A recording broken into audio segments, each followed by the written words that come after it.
Let's go out and play!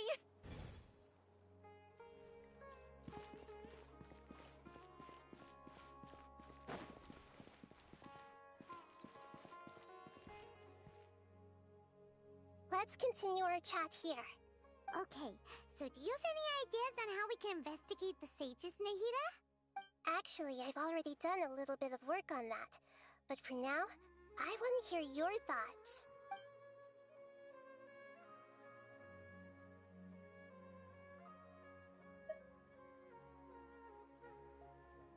No way, that's too risky. You mean it'd be too easy to get caught? No, it's not that. We shouldn't involve innocent students in this. A single mistake could completely ruin their lives. Doing that would be ignoring the safety of my people for my own selfish goals. How is that any different from what the sages are doing? That's a good point. Spoken like the god of Sumeru. We're in the dark as of now. Since we still don't know anything about their goals, any rash move could tip them off and lead to terrible consequences. After all, every person in Sumeru City is one of their hostages. I've already tried that, but all the key members of the Academia, even the core of 30 guards, intentionally avoid wearing their Akasha terminals. It seems that from the very beginning, they've been guarding against info leaks from the Akasha. Of course, it could also be because they're wary of me. Have you already caught the sage's attention? I'm guessing not yet, but distrusting me would make perfect sense if they've ever paid attention to the urban legends about me. In any case, I probably can't take over their minds directly. Are we really out of ideas? Nahida, you're super smart, so you already have something in mind, right? Don't keep us in suspense. Spill the beans already. According to a popular theory from the Vahumana Darshan of the Academia, rejecting impractical motions at the beginning of a planning session will give more weight to the actual proposal. Okay, but aren't you the god of wisdom? You don't have to use that kind of gimmick to make us take your ideas seriously. Well, I've been thinking that if I can't directly possess the leaders, and if I can't get ordinary people involved, then I should find someone who's already involved, but hasn't decided to side with the sages. You're saying we should recruit a spy? That does sound like it could work. Oh, before coming back, we met someone named Alhaitham. He seems like he acts alone, and he likes doing stuff behind the Academia's back. They probably aren't in cahoots. Actually, I already have someone in mind. Do you still remember that female scholar named Setaria? Setaria. Paimon remembers now. Isn't she the one who's always trailing behind the Grand Sage of the Academia? We ran into her basically every time the Sub-Zerus Festival repeated itself. You could even say we're old enemies by now. Paimon still remembers the smug and mean way she always spoke to Nilou. I've always liked observing all kinds of people, and Setaria has always stood out from the crowd. She was born in the desert and was hailed as their greatest genius. Her academic gifts allowed her special admission into the Academia, and also gave her the opportunity to serve as the sage's assistant. Oh, Paimon didn't know she was from the desert. She must be pretty special then. Paimon feels like most of the desert dwellers around the city are working as mercenaries. The name Setaria means star. When she lived in the desert, she shone like the brightest star in the night sky. Later on, she was chosen by the sun. Soon after, the star witnessed the sun scorching the earth, which brought forth many disasters. The star began to waver, Instead of staying beside such a sun, wouldn't it be better to return and light up part of the night sky? But in the end, she couldn't give up the radiance of daytime. To cope with her shame, the star buried her guilt and closed her eyes. From the sound of it, Sataria's just hung up on the research opportunities here. But she doesn't really support the academia. She still feels guilty about not doing more for the desert, right? Indeed.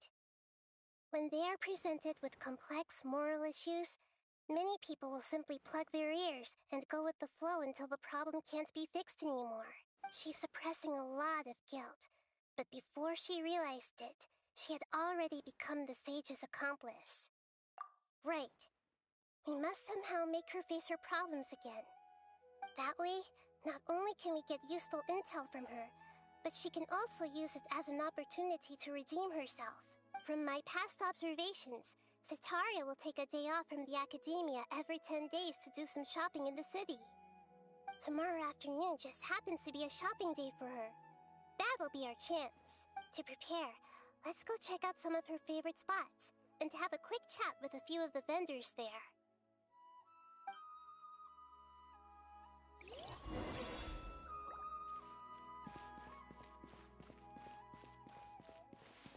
Don't you think my craftsmanship deserves a higher price?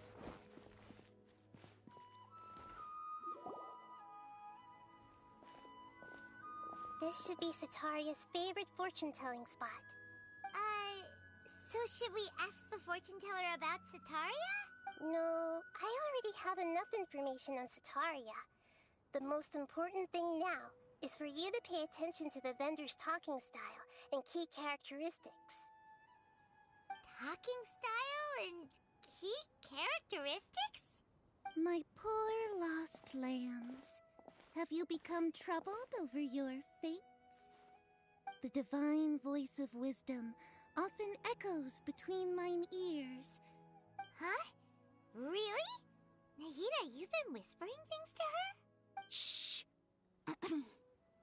My friend here has some doubts regarding her future. Can we get a fortune reading for her? Of course, of course. In that case... It would seem that Harut and Marut are quite wary of you. Perhaps, at some time in the past, you have somehow offended the gods. Only mocking the god of Animo, questioning the Lord of Geo's financial savviness, and brawling with the god of Electro. Do those count? Oh, nothing. Go on, pick an aspect for her to divine. Health prospects. No problem at all.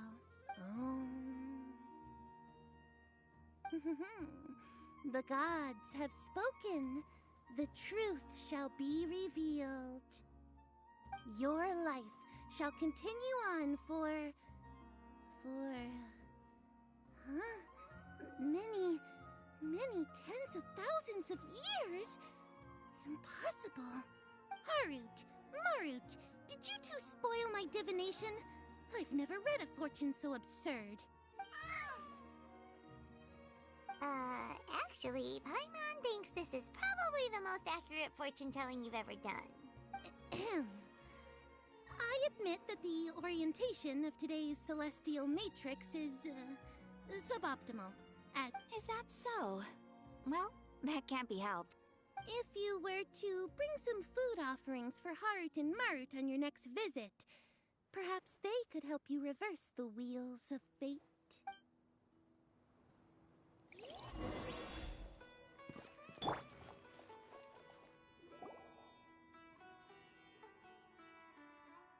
Is this another one of Setaria's favorite stalls? Yep, it belongs to a king. His father helped Setaria a lot when she first moved to Samari City, so she still comes by whenever she has time. When I start talking with him, listen carefully to the details of our conversation. Ah, dear customers, would you like to look at some pottery? We caught wind of your great craftsmanship, so we specifically came to take a look. Oh, I recognize you. Aren't you Miss Catherine from the Adventurers Guild? Sounds like I'm in for some big business. Speaking of, where did you learn this trade? I suppose you could say it all started with my dad. He's a mason by trade, but I picked up an interest in clay while apprenticing for him. After that, I began making pottery by myself in secret. And I simply changed trades when my works turned out well. That's nice. You're making a living doing something you love. So is your father still working as a mason? Oh no, not anymore. A few years back, he fell from a roof and broke his leg. I see. We wish him peace and happiness in his retirement. I'll have someone in charge of logistics at the guild come by another day for some goods. We'll leave you to it. Take care now. No problem. Rest easy, all our goods are sure to meet your every need.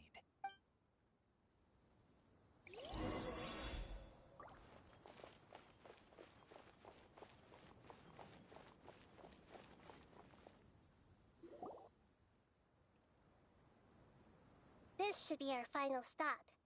Cetaria's always thinking of this restaurant when she's working at the Academia.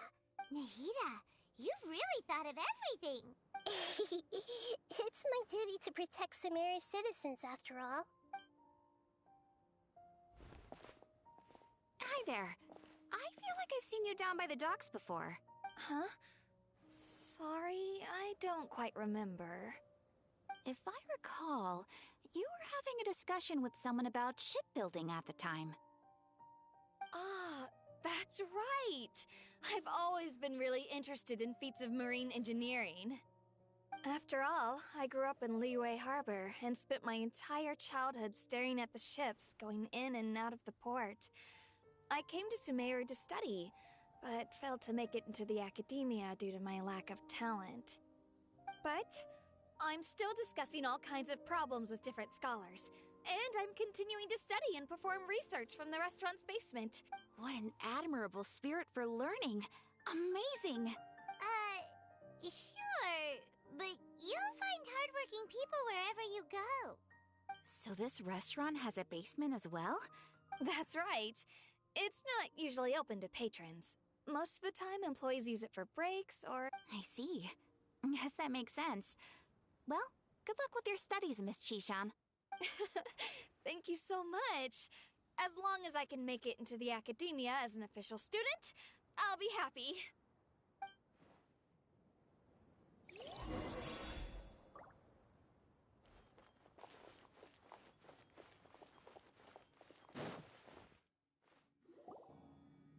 So, was that everybody? Mm-hmm. 3 familiar faces should be enough for Cetaria. What's the point of all the information we've collected? Cetaria is already used to avoiding her problems, so we must find a way to break through her usual sensibilities. I remember you mentioned that the Eremites in Port Ormuz are all making a fuss about the upcoming resurrection of King Deshret. Although it's all just a boatload of nonsense, the fate of her homeland may turn out to be Cetaria's soft spot. Oh, Paimon gets it now! You want to take advantage of the guilt Cetaria feels about her homeland. Although she knows she should return home to help the people of the desert, all she's done is conspire with the sages. So how do we set that up? Well, King Deshret is long gone, and Cetaria is also too smart to fall for any simple tricks. If we simply engaged her under the guise of King Deshret's believers, she would definitely be weary of us, and we may not get anywhere. But if we were to borrow some of her close acquaintances to talk with her, her reaction would probably be very different. So, you mean you're going to possess those people we just talked to? Yep. Possess them through the Akasha. Imply they've already converted to the faith of King Deshret, and then convey our made-up will of King Deshret. As long as everything goes smoothly, we'll get through to Cetaria for sure. She'll never guess that we had anything to do with it. So that's how you're going to use all the info we collected on these people. It's so that you won't slip up and break form. Possessing them will only work if you can manage to pass off as them. Exactly. So, Best of luck with impersonating them. Huh? Best of luck? But we don't know how to possess anyone. That's no problem at all. I'll just share all their senses with you once I've possessed them. As long as you're also wearing an Akasha terminal, the effect will basically be as if you've possessed them yourself. Huh. That is pretty convenient. But why does she have to do this? Can't you do it yourself? Although I've been observing humans for a while, I've never been good at imitating them. You're not wrong. It's always been painfully obvious whenever you try to pass as Catherine. If it was at all possible, I would have preferred to leave these people alone. But seeing how things are now, I probably should just accept it and push on. Yeah, don't beat yourself up over it. We're only doing this to help everyone. Alright, then let's give it a go tomorrow afternoon.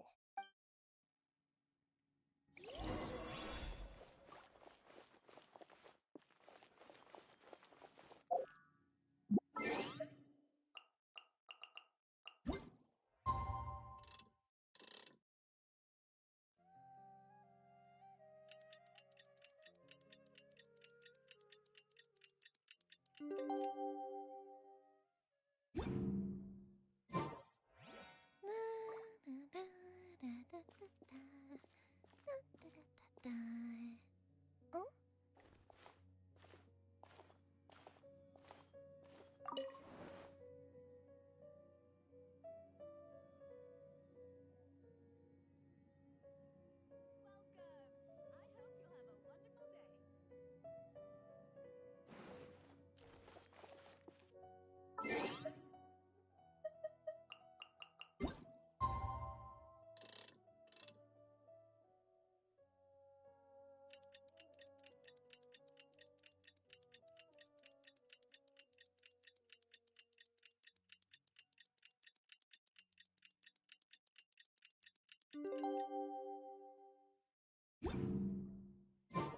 Fireworks are for now, but friends are forever.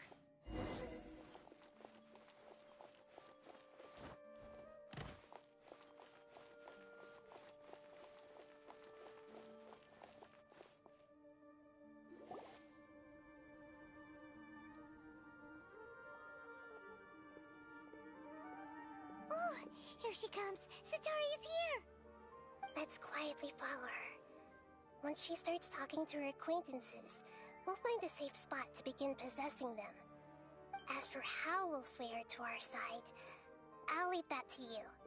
I trust you'll know what to say. Paimon's starting to feel kinda nervous. Okay, let's go. Looks like they've already started talking. Let's find a hiding spot and get started.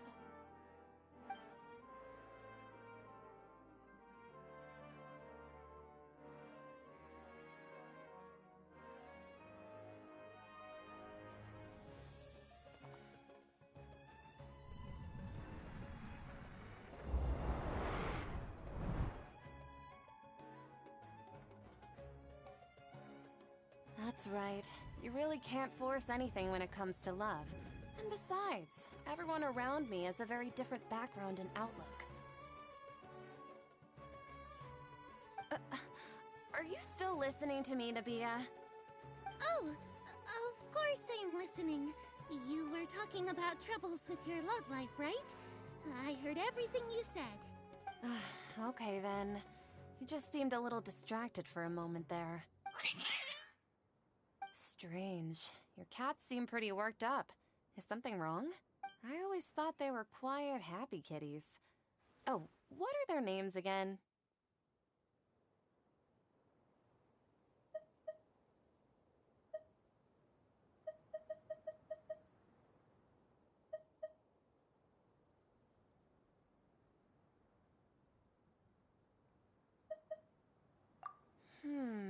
Are you sure? Well, actually they have many names. Which names I use depends on my mood. Huh, I see. I imagine that must be hard for the kitties, too. So, Which fortune do you want me to read for you today? You must... I'd like to get another reading on my love prospects, but to be perfectly honest with you, I feel like I've been a real mess recently. A mess? Well, could you do a reading on how long it'll take me to finish my current project at work? I hear you. No problem at all. The gods will reveal the truth.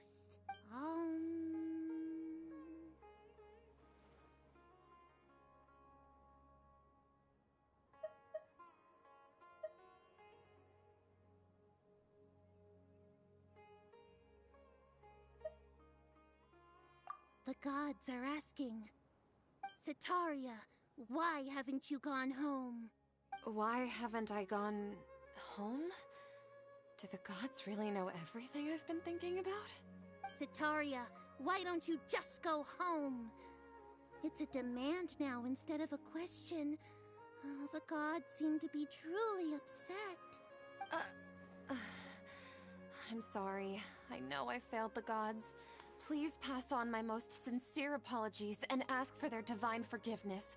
And if I may ask, Nabia, is there a specific god who's speaking to you right now?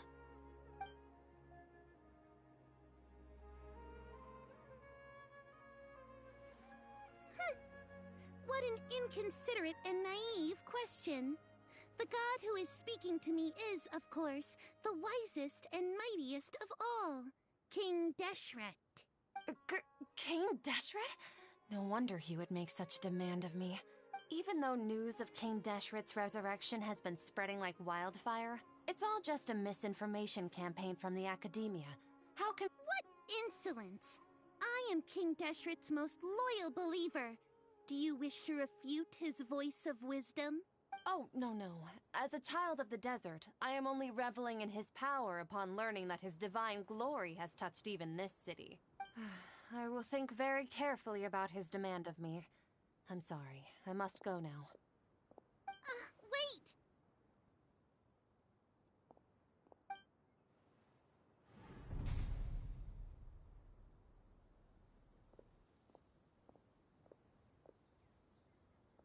Whoa! She just ran off in a hurry. She looked pretty upset, too. Well done. Setaria didn't seem to suspect anything amiss. To have something she's been trying desperately to avoid show up out of nowhere and berate her, that must have shaken her to the core. Aw, Nahida, it seems like you understand human emotions really well after all. All I know are some abstract Harabatot theories. And in any case, my time with you has shown a lot of them to be utterly useless. I'm still trying to make sense of everything. Anyway, enough of that. Let's hurry and catch up to Setaria. He's at Akeem's now, right on cue. Let's get ready to possess him right away!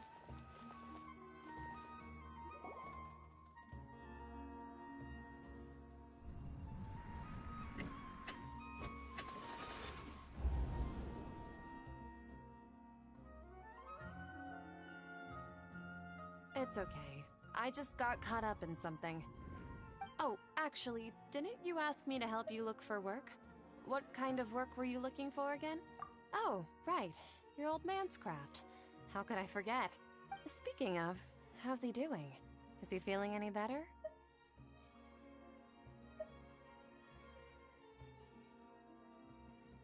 Oh, that's good to hear. I have been thinking a lot about him. If I could get some more time off, I'd love to pay him a visit. Actually, while we're talking about him, is he still living in Port Ormos? Yeah, he's been retired there for a while. If you could find the time, please write him a letter. Let him know that recently, faith in King Deshret has taken root in Port Ormos. He has a quick temper, and has always been a devout follower of the Dendro Archon. I don't want him to get into a fight with those King Deshret believers because of a difference in beliefs. Oh? So, who are you siding with in all of this? The Academia or King Deshret?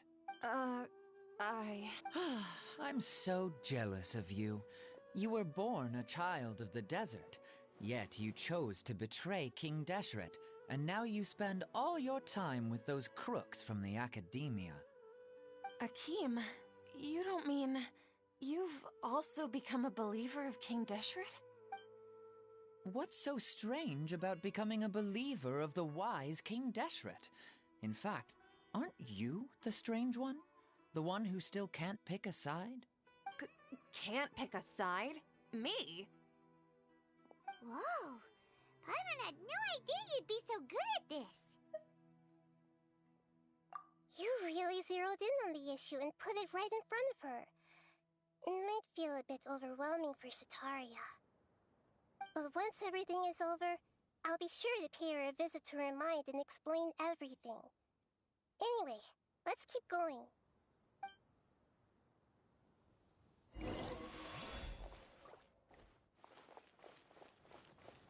Come on! Setaria!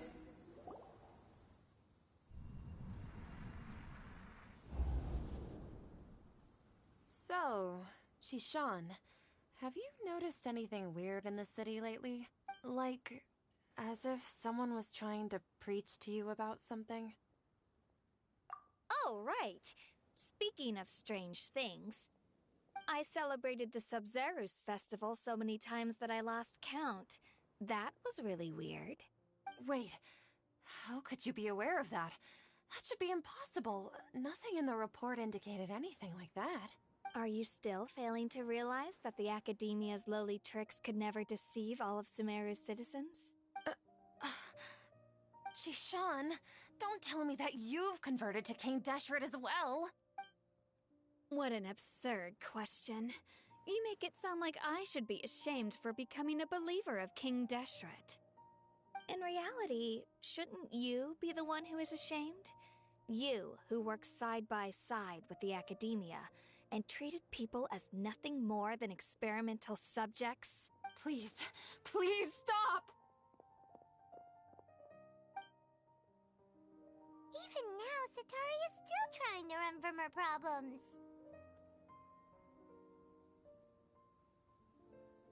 She can no longer justify everything to herself.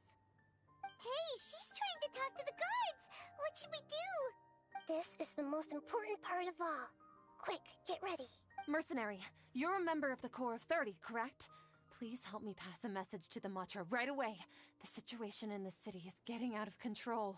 Please, try to remain calm, miss. Tell me what's happening in the city. Heretics are infiltrating the city, and they've already converted many residents to their side.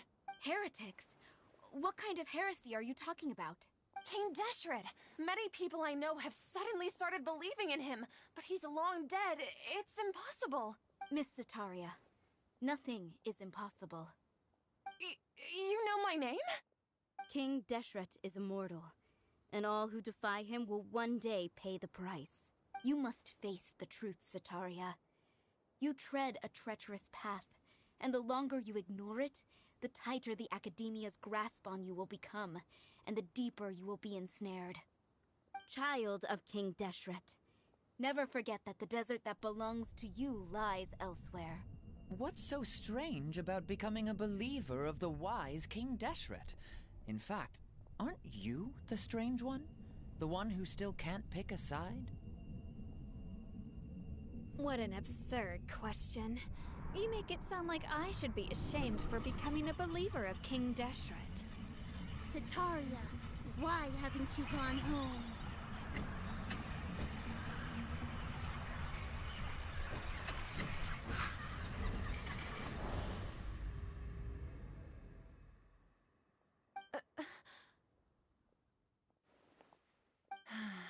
It seems that no matter where I run, I only keep finding more believers of King Deshret. I have to say, this is a familiar feeling. I've also been running from my guilt this whole time. Guilt over my part in the Sage's plans, and from ignoring the letters from the children of my homeland. But no matter how much I may try to ignore or get rid of it, my guilt always comes back. You won't necessarily lose your research opportunities by facing the truth. Besides, did you really want to conduct your research while carrying such heavy feelings of guilt? How do you know me so well? Are you truly just a believer of King Deshret? Or are you the god himself? That's not important. The important thing is to pass judgment on the Academia and its sages, and to correct their mistakes. If you could provide some assistance in this matter, perhaps it could serve as a form of atonement. I've actually never believed in the gods, but I've always believed in serendipity. Your appearance must be a fated opportunity for me to get out of this wretched situation. Please tell me, what can I do for you? How much do you know about the sage's current activities? I was just one of the designers for the masked dream harvest scheme, which is what happened around the Sub-Zerus festival. But I know very little about the full scope of the overall project.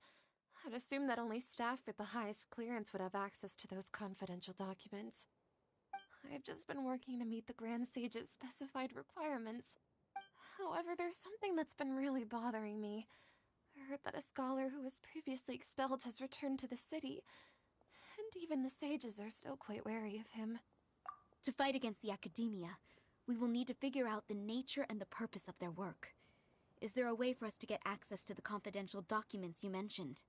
It should be possible if we're willing to take some risks. After all, I'm an assistant to the Grand Sage, and I've been working on many tasks outside of the project. One thing, though, I won't be able to transfer the documents to you through the Akasha once I get my hands on them. The sages have always closely monitored all activities within the Akasha. Let me see... let's use the most primitive method. Send someone to pick up the documents tomorrow evening at the Academia entrance. The Academia entrance? Wouldn't that be too conspicuous? Don't worry about that. I assure you, this won't be a trap. I'm only suggesting this location because it'll draw more scrutiny for me to leave the Academia again. It'll be safest for me to distract the guards long enough to hand you the documents. All right, I trust you.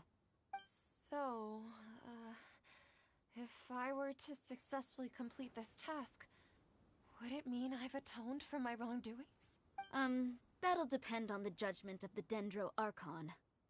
The Dendro Archon. That's right. Her people are the ones we have endangered. As the God of Wisdom, she's also the one responsible for judging and guiding the scholars. Maybe it's time for me to find a god to believe in. Just as Nahida predicted, we've managed to bring Setaria to our side! The Traveler's execution was ingenious.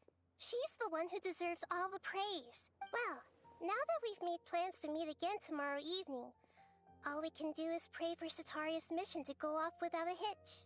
Pray? But if we're going to pray to the gods, aren't we just praying to you? God of Wisdom and Guardian of the Scholars? No. The truth is the true Guardian of Scholars. I've always believed that. Anyway, let's meet again tomorrow evening at the Adventurers Guild.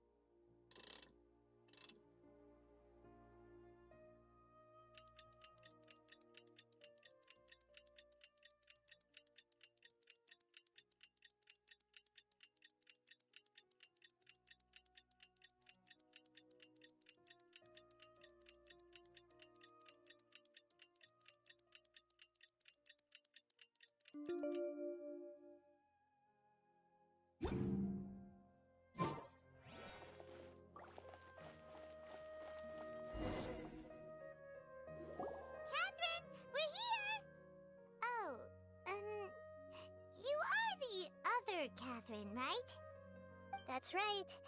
I suppose I'm the other Catherine in your mind.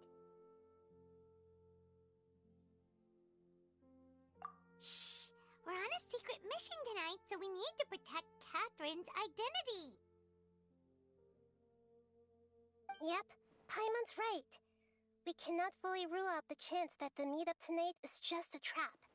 If something were to happen, my existence may be the only trump card we'll be able to play. After all, the Academia should still be unable to confirm the existence of my consciousness in the outside world. Yep. Exactly, just what Paimon was thinking. Anyway, enough about that. Let's just make sure to be on our guard. Off? What do you feel is off? It's the middle of the night. Of course it's quiet. You're not getting paranoid, are you? No, I think she's right. It really is a lot quieter than usual. If you look around, there seems to be fewer people on the streets. I'm not sure if this is the case for the entire city, though. Huh. Maybe it's just a coincidence. Maybe Setaria figured out a way to not only distract the guards, but also to get everyone to go to sleep early, just so we can exchange the documents in peace. I also can't quite figure out why things feel a little off. Well, regardless, as long as you're here with us, Paimon feels a little safer.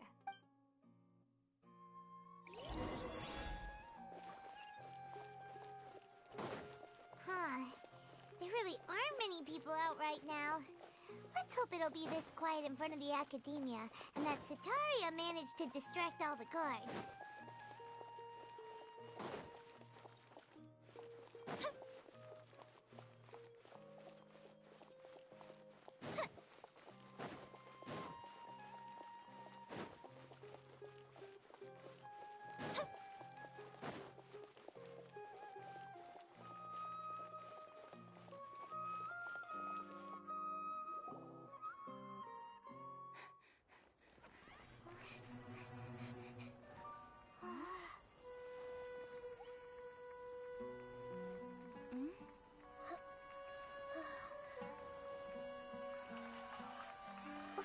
What are all these people doing here at this hour of the night?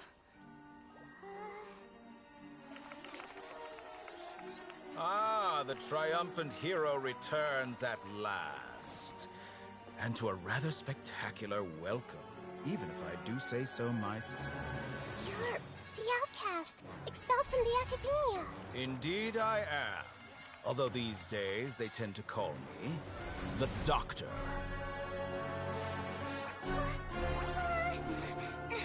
If you're looking for your researcher friend, she has already been taken into confinement. With some basic caution, she could have discovered the listening device on her person. Clearly, she lacks the degree of rigor expected of a true scholar.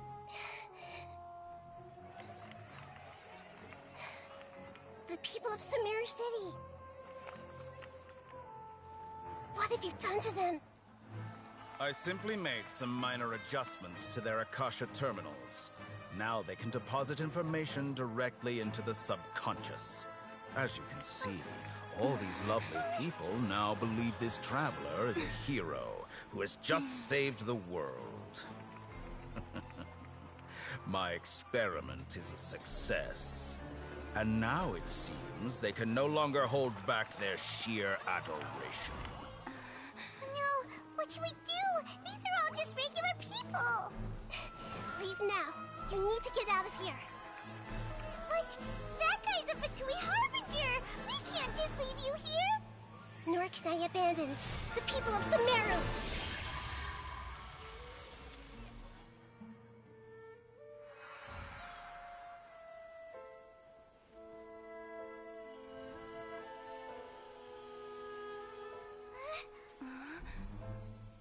Don't worry. We'll meet again outside of the city.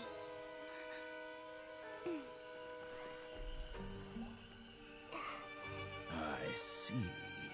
You appear to have overridden their mental faculties with your own consciousness.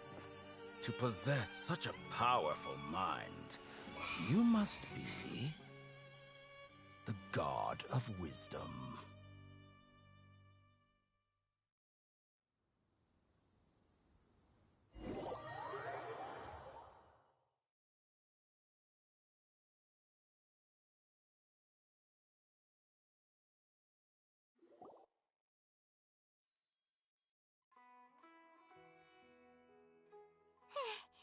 This should be far enough. Whew. Paimon needs to catch her breath first. Is Nahida going to be okay?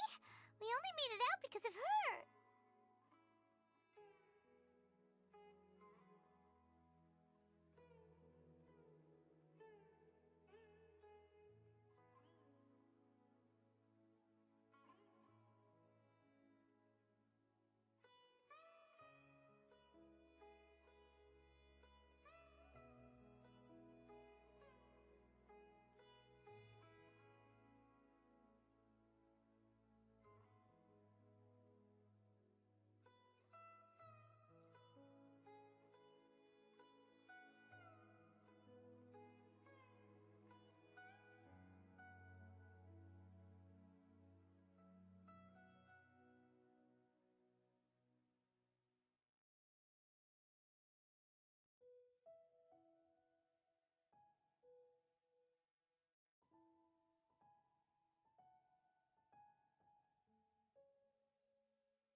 wasn't counting on running into a new Harbinger here, let alone such a high-ranking one. That guy was number 2. So scary. He called himself the Doctor. Remember, Tighnari told us about him. Setaria did say that someone who once got expelled from the Academia came back recently. And that even the sages are wary of him. Yep. Yeah. Now that the Doctor's in the picture, we're no longer just dealing with the Academia. They're in cahoots with the Fatui. But what are the Fatui after this time? Another Gnosis?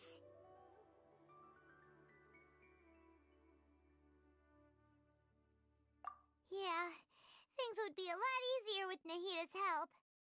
Nahida said we'll meet again outside of the city. But we can't just keep waiting around, right?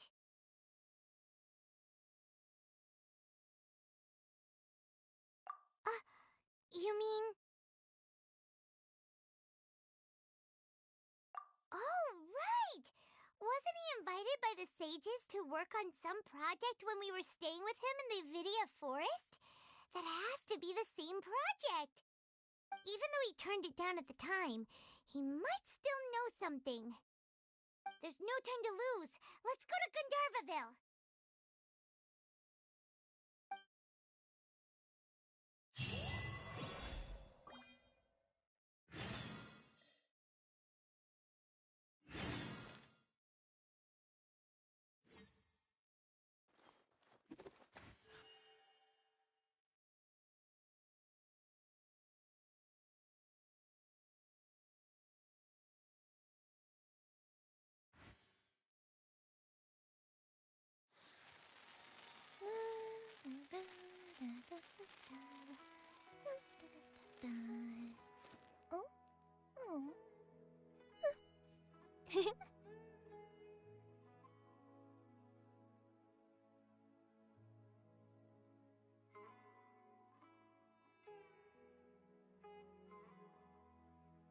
If we've got nothing else to do, why don't I tell you a story?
Fireworks are for now, but friends are forever.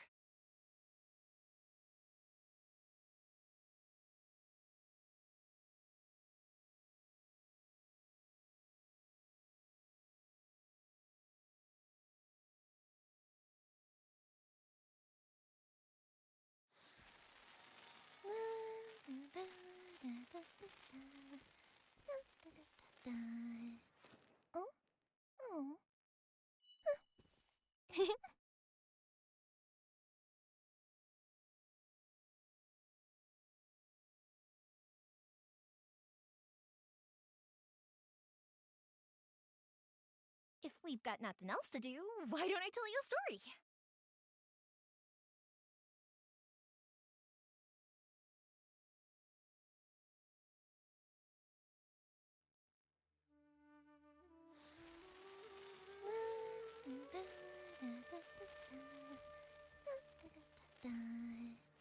Oh? Oh.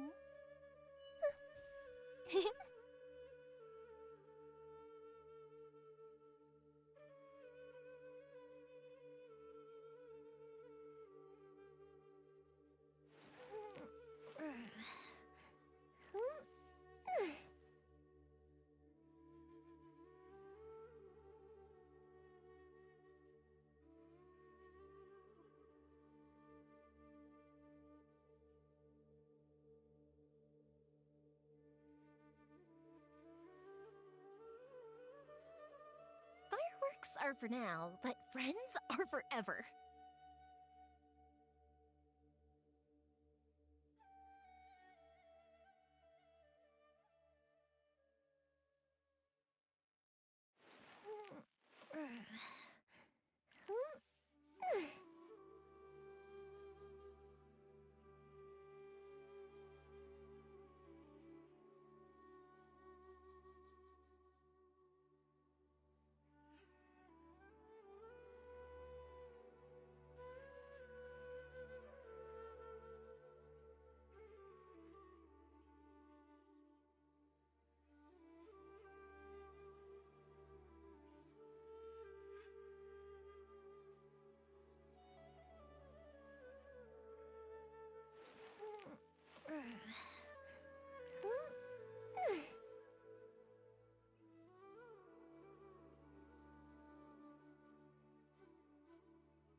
If we've got nothing else to do, why don't I tell you a story?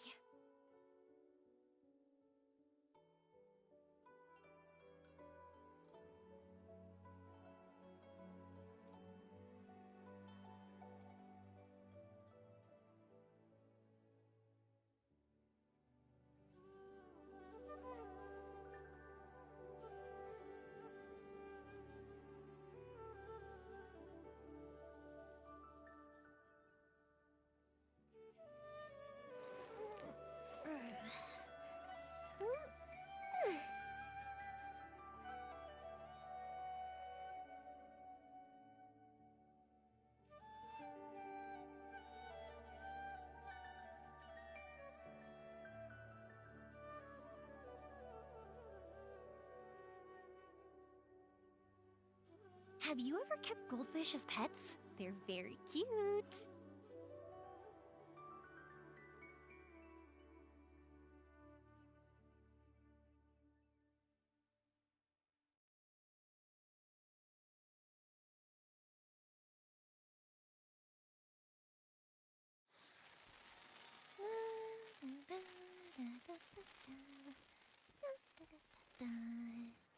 Oh? Oh.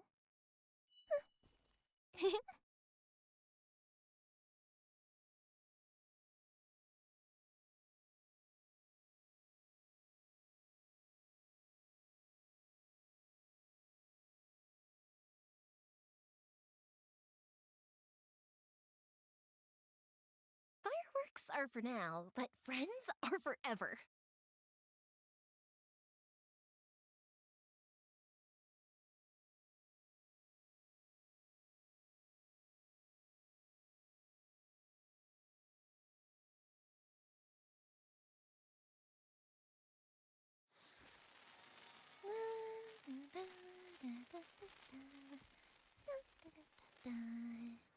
Oh? Oh.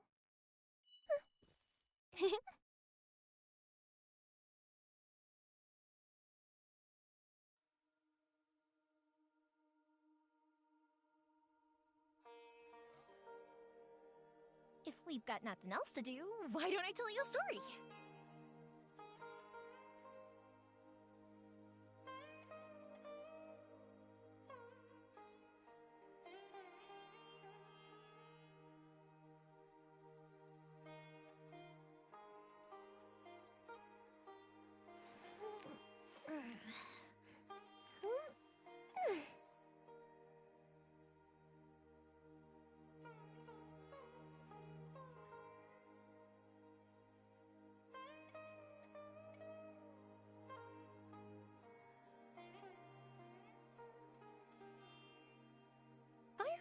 are for now, but friends are forever.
Hold it right there.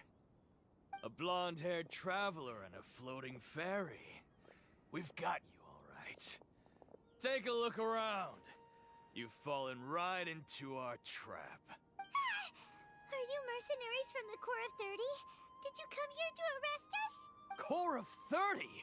We're nothing like those government lapdogs who don't even get scraps for their work. We are an elite brigade that commands the highest commission rate in all of Sumeru. The outcast? But why wouldn't the doctor just send the Fatui after us? Still wasting time on idle chit-chat. We'll shut you up soon enough. Get them!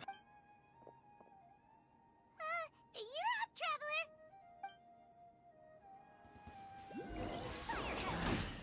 New punching bag.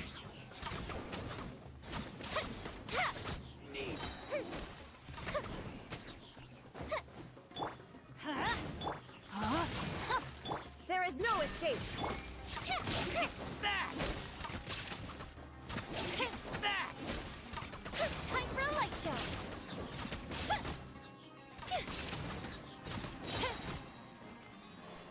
New punching bag.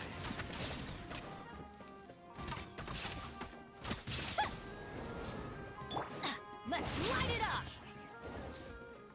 Everybody stand back. Rain outlines your Illusion shattered.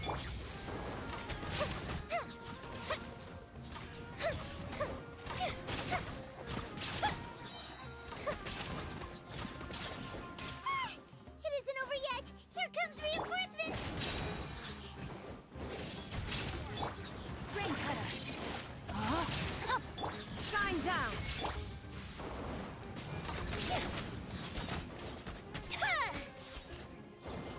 No more tricks up your sleeve!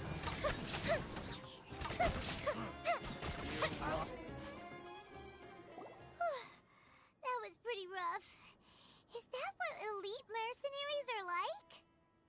Yeah, looks like we'll have to keep our guards up. But this doctor guy seems like a pretty tough opponent. Going up against smart people is tough.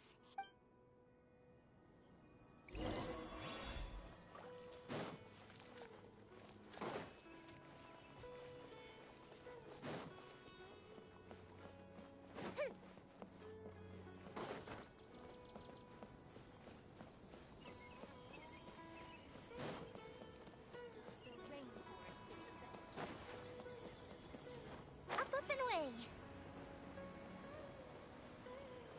The fireworks are gonna get. Oh, it's the Traveler and Paimon. What are you two doing back here? Kale! It's nice to see you again! To be honest, I'm not doing too well. My Elazar has been progressing at a faster rate lately. As a result, Master Tighnari has taken me off the patrol schedule. Oh, Kale! Speaking of Tighnari, did he go off on patrol? We're here to talk to him. Oh, Master Tighnari? He just left the Avidia Forest a little while ago. He was headed to Party's DI. Huh? He left?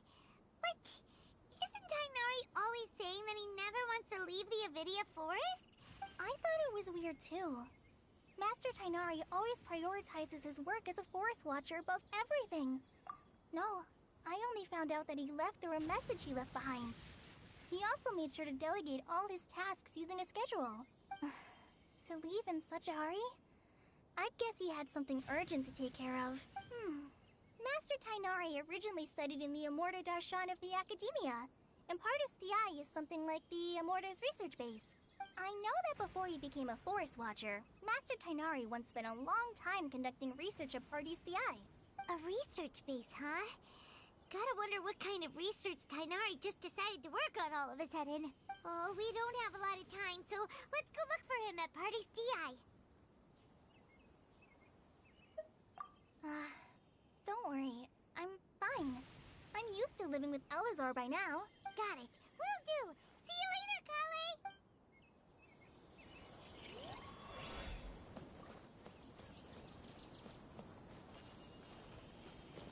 Yesterday, total of 5 dusk birds.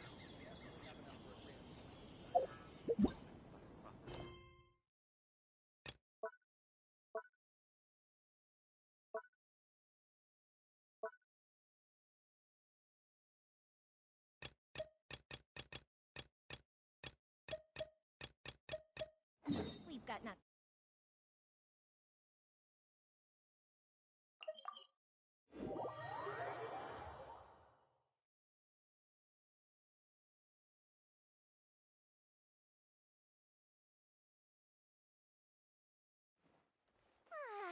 This is great. I feel so relaxed all over. I could almost...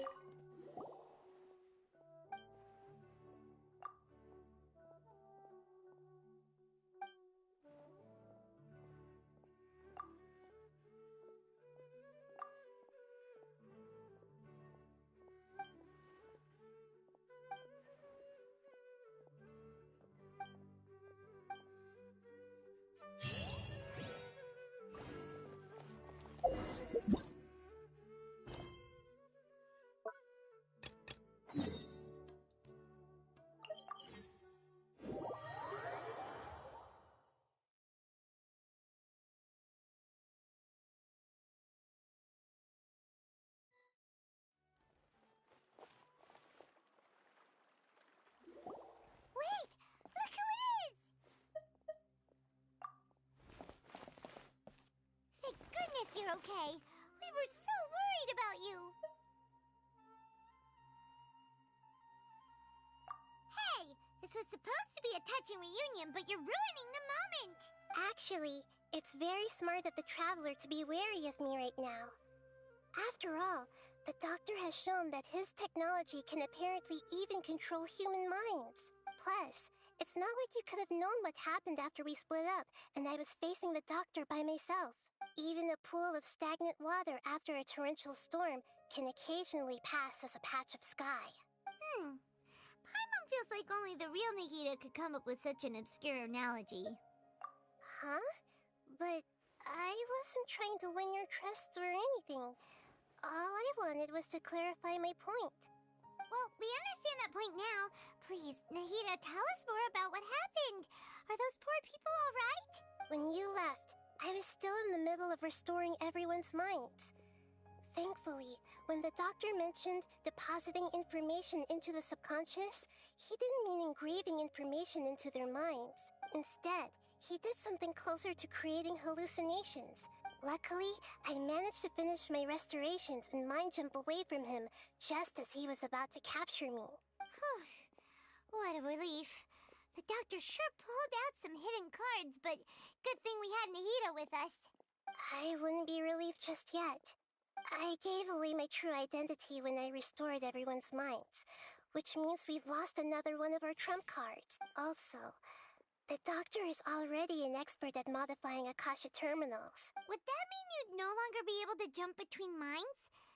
Ugh. It feels like he's toying with us. What a nasty piece of work. Plus, the doctor's combat ability alone is apparently enough to make him worthy of being number 2 of the Fatui. We shouldn't give up hope just yet. Let's try to find another way to attack this problem. Actually, Nahida, how did you know we were trying to get to Party Stii? Have you been waiting for us? Yes, I have. I can see the traveler's elemental energy, so I deduced your destination by looking at the direction you were moving in. You didn't come here for sightseeing, right? Did you find any leads? We're looking for a scholar we know. His name is Tainari, and the sages once tried to reach out to him. Why don't you come inside with us and see what we can find? Okay. Let's just hope we won't get him into trouble.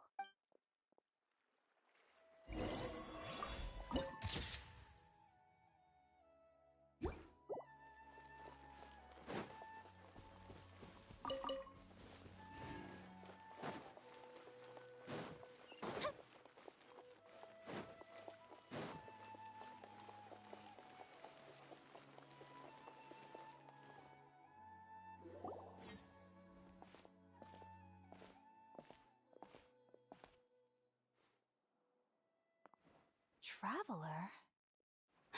It is you! Ah, it's Hypatia! Ah, what a pleasant surprise! It's so nice to see the two of you again. Who's this? She's a scholar we met in the Avidia Forest. When we last saw each other, she was still training in the... what's it called? Satyavada life? Oh, I see. That's right, we're old friends. You've come at just the right time. Ever since I've come here, hardly anyone has even talked to me. Hypatia, you're way too excited about this. Actually, for you to leave the Avidia Forest means... you're not in training anymore? Wait, no. Did you already finish your training and reach Pariporna life? What do you think? My consciousness has already managed to make contact with the divine.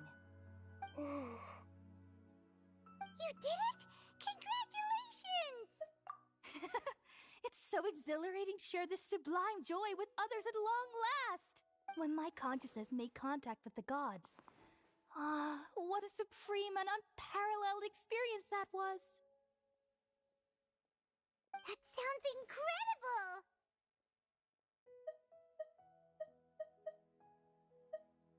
Oh, all right. Actually, please wait. I haven't forgotten my promise to you. Remember? I promised to help you understand what you saw from Irminsul once I gained deeper insights. My current self has not only gained true insight, but I can even help you establish a direct connection to the consciousness of the divine. You can do that? I've never heard of anything like that, but if you want to give it a try, I'll do my best to protect your consciousness during the process. Hold on. I brought some spirit borneal with me. This is still a crucial part of the ceremony. We're using that incense again?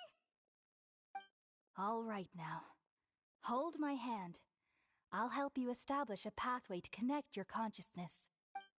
Okay. Ready?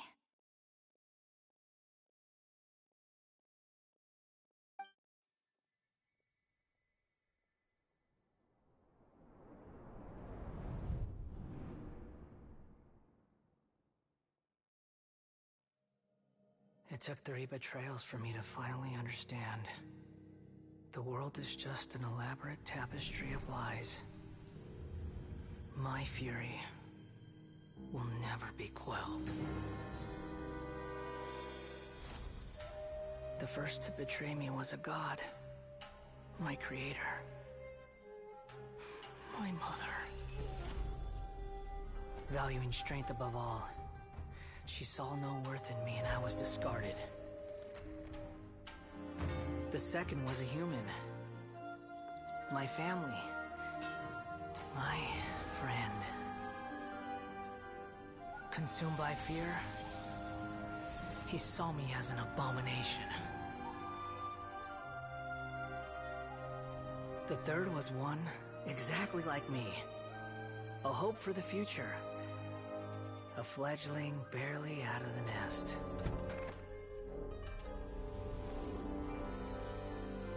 careless before his mortality, he broke his promise to me. Humans, they can't be trusted. And the gods fill me with pure loathing. So I said good riddance. I denounced the world and laugh in its face. My chest will never again be defiled by worldly filth. I will scrub away every last trace of human emotion.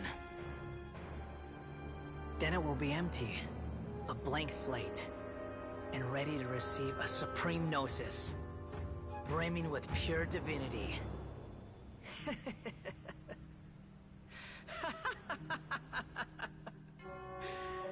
There is no need to fear. The pain will be brief.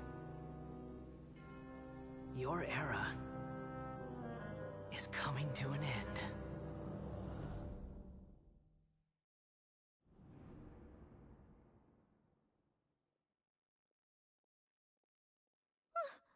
What was that? Did we actually just see the Balladeer's memories? Everything matches what we know about him. But how is he connected to the divine consciousness that Hypatia was talking about? You saw it, right? You felt it, right? Such a majestic god! Such a noble will! Such sublime emotion! Alas, shame. If only that which beats within my chest wasn't a filthy mortal heart. Oh, great and merciful God! Please grant me forgiveness and salvation! Do you understand now? I'm afraid this is no Peripurna life, but rather... Ah! You! Why are you so mean to me? Why is everyone hiding from me? I found divine wisdom. Shouldn't I receive praise and honor? Haven't I uncovered that light in the darkness? Hypatia? That's how I always thought everything should be. Wait. Have I already lost my mind?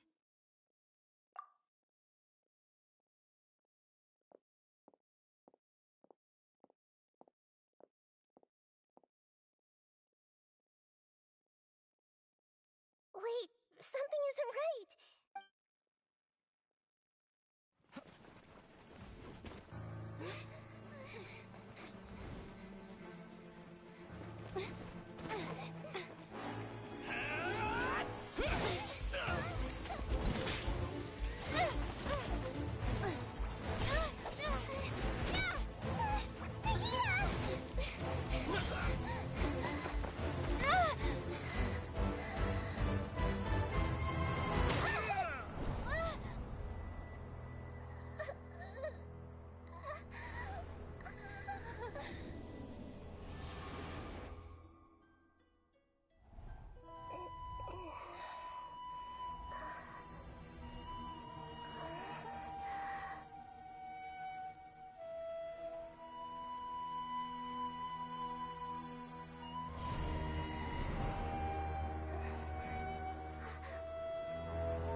Okay, we finally lost him.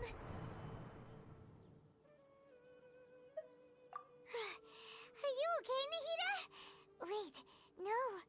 Something feels different. You're back! Oh, the Traveler's back? Nahida was controlling your body for a while. It seemed like she jumped over to you as an emergency measure right before the Catherine puppet was destroyed. After that, Tighnari heard the commotion and came over. He helped us defeat the mercenaries and then he ran with us all the way here. What? You swapped places? You mean your consciousness also went into Nahida's body? Wait, then where is Nahida's consciousness? Where is she now? I never imagined that an individual's consciousness could be transferred around like this. Had I not seen it with my own eyes, I would have never believed it. I don't think this can be achieved with current human technology. Also, while we were running, the consciousness in your body told me to pass on a message. She said, "The doctor has found a way to trap my consciousness, so I can't journey with you anymore. But even in a moonless night, a shower of starlight can still drown out illusions and lies." Oh no! Nahida's trapped in the sanctuary of Surasthana for good this time. Was that message all she left for us? It's pretty vague. Oh, that makes sense. Since the doctor captured her, she won't be able to say anything without him knowing. She's being extra careful. Even in a moonless night, a shower of starlight can still drown out illusions and lies. Huh. Paimon knows the moon illusions and lies are from the alchemical divination at the Sub-Zero's festival. Didn't Nahida use a starlight analogy before? It had something to do with Setaria.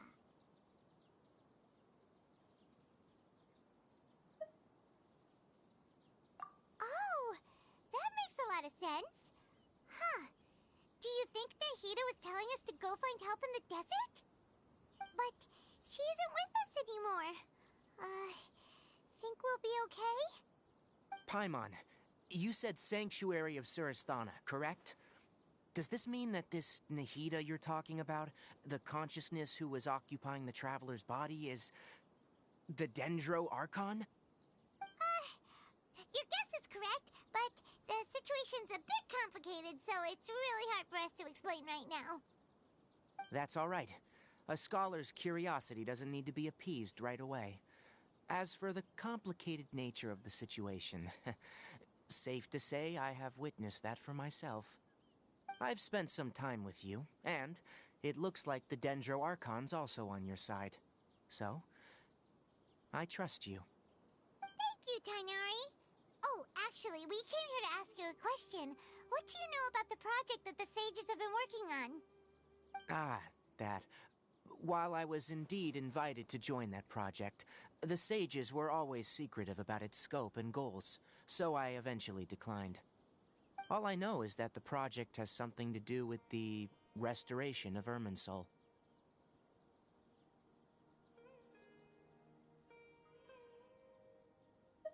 Huh? Did you see something when you were in Nahida's body? What? Do you have any evidence?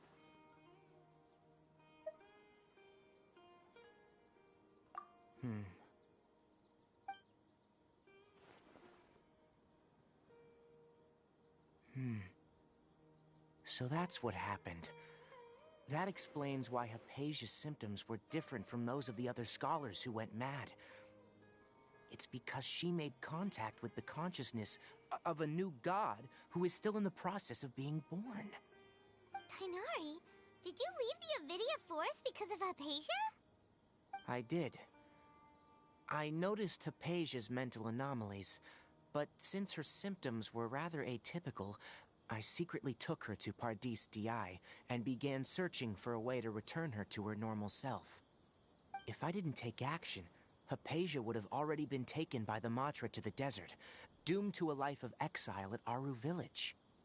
Now that you mention it, I knew the Academia has never thought particularly highly of Lesser Lord Kusanali, but I still didn't expect them to do something as arrogant as creating a new god.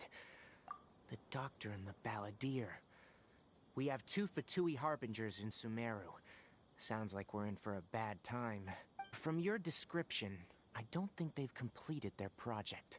But then, what is the connection between creating a new god and restoring Irminsul?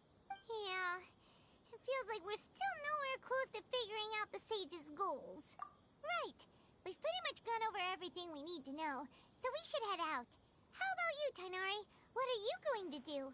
I'll stay here for now. I still want to try a few more things to help Hypatia. If you're planning to go into the desert, start by heading for Caravan Ribat. That'll be your fastest route. Come find me here if there's anything else I can do to help. May the spirit of wisdom go with you. Thanks, Tighnari. Hopefully Hypatia will feel better soon. We're off then.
We finally made it to Caravan Ribat. It's pretty lively here. So, just past this wall is the desert, huh? Oh, wow. Paimon remembers hearing people call this the Wall of Samiel. It's made to block sandstorms from the outside. Oh, if it's this tall, it's gotta be the divine work of Greater Lord Rukkhadevata, right? Enough gawking. Come on, follow me. Huh? Over here.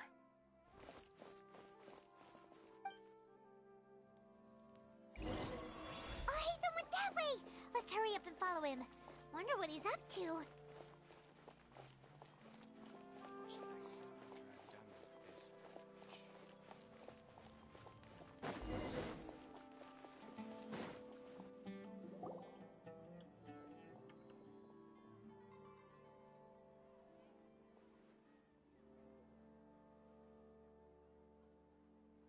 What the... Where did she go? How did we lose them? They were just here a second ago. More Eremite mercenaries? Who are they working for this time? You were too careless. You should have noticed those hopeless amateurs trailing you a long time ago.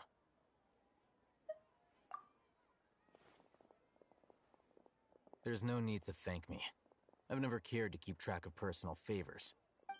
All I did was correct a mistake I happened to come across. It's a habit I developed at the Academia. You really gave Paimon a scare, Alhaitham. We never thought we'd run into you here. Last time we met at Port Ormos, didn't you say you were going back to the Academia? Wait, don't tell Paimon that you're here to take us back on their orders! Oh, so you've already landed yourselves on the Academia's hit list. I can't say that I didn't expect it.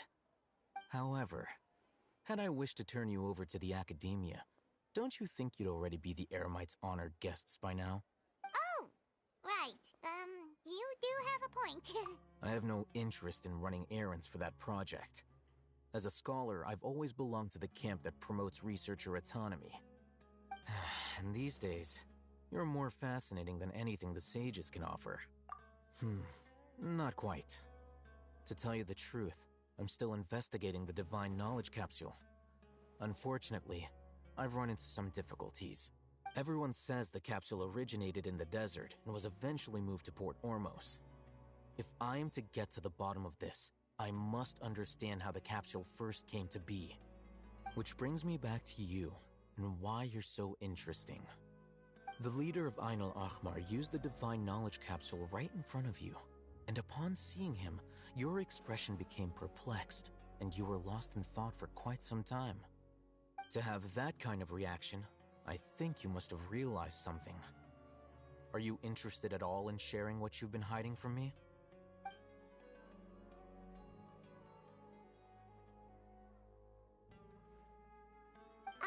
Alhaitham, you really have a ridiculous eye for detail. What kind of person even notices or remembers stuff like that?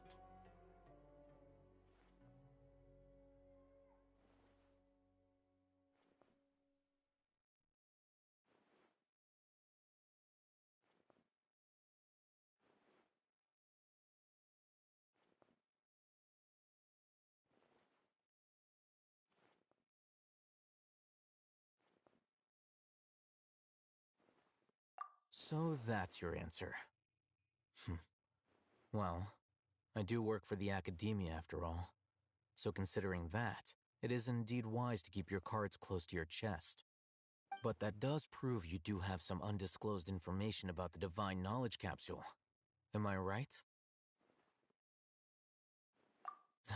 No matter. Rather than simply learning the answers from you, I'd still prefer to investigate on my own. Speaking of, you two are also headed to the desert? That's right! We have the same plan as you!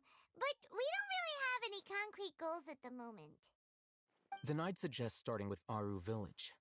It's the largest settlement in the desert, so it'll probably have more resources and intel than anywhere else. Well, would you like to head there together? It's always better to travel with someone you know. Let's go!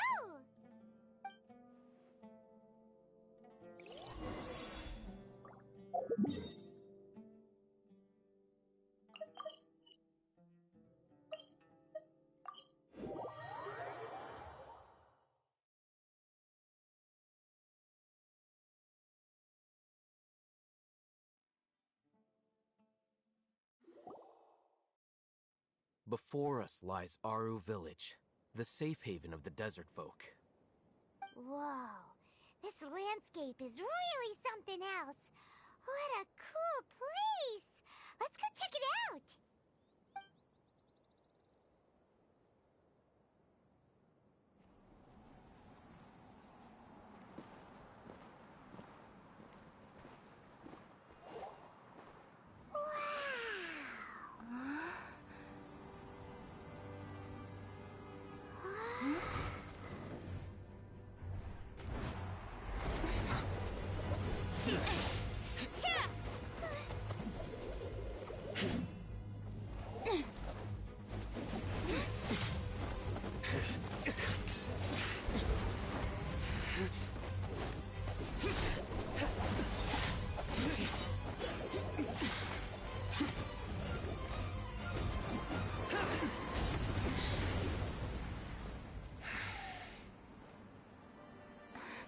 Cyno.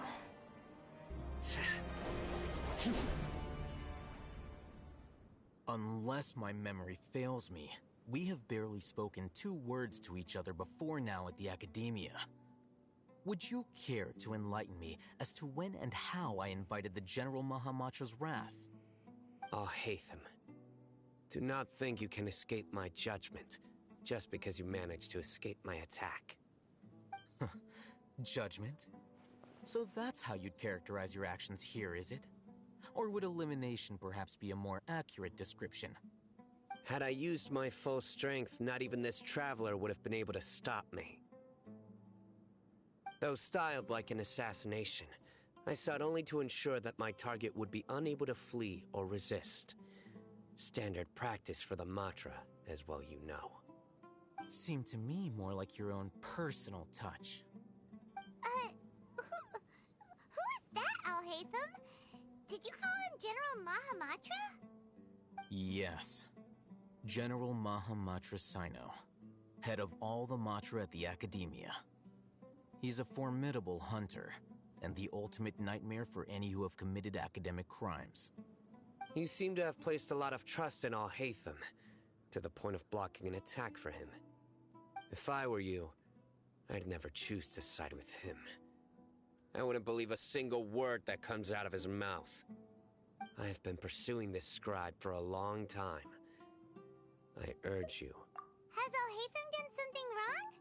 Paimon doesn't think he's as bad as you've made him out to be. I won't waste my breath explaining things. Alhaitham, I saw it during our fight. Take it out. The Divine Knowledge Capsule you're hiding on your person. Unless you want me to retrieve it for myself. Very perceptive of you. Nothing escapes Amatra's senses. Wait, the Divine Knowledge Capsule? Didn't it fall into the Matra's hands in Port Ormos? No wonder you speak with such confidence, Sino. But I must admit, I'm very curious. What does this capsule mean to you? And why, as General Mahamatra of the Academia, are you all alone in the desert? As far as I'm aware, the other Matra have been speculating about your disappearance. Have you been given a mission that's, let's say, morally dubious? If I was the real target of your mission, what was stopping you from simply using your authority and resources to judge me within the walls of the Academia? I should have known you'd be difficult to deal with. You two? Ugh. What should we do, Traveler? Paimon feels like we can't trust either of them. Ahem. Well, look at you two, acting all tough and self-righteous over there. Wait, Dia?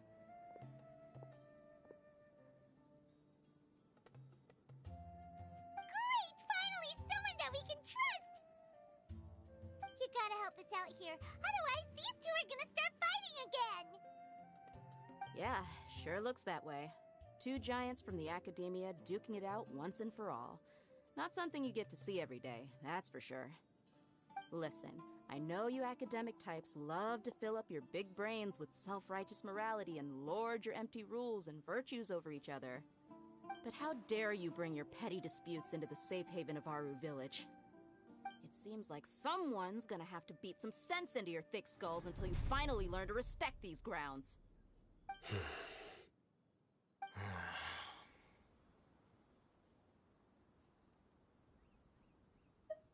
Hey, did either of you hear a word I just said?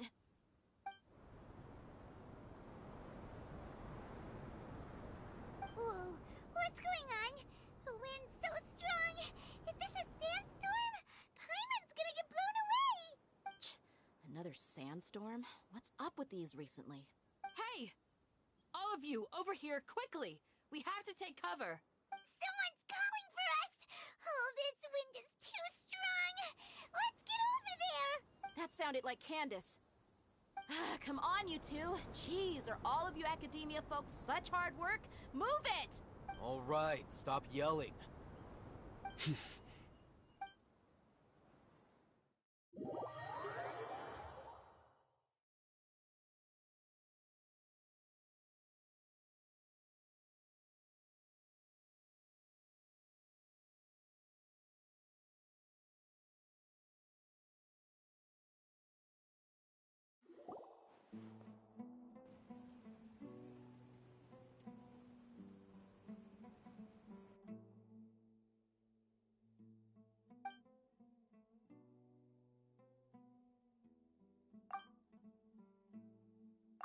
Well, this is pretty awkward.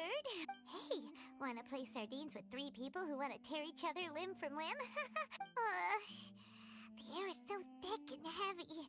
Paimon can hardly keep floating anymore. My sincere apologies, everyone.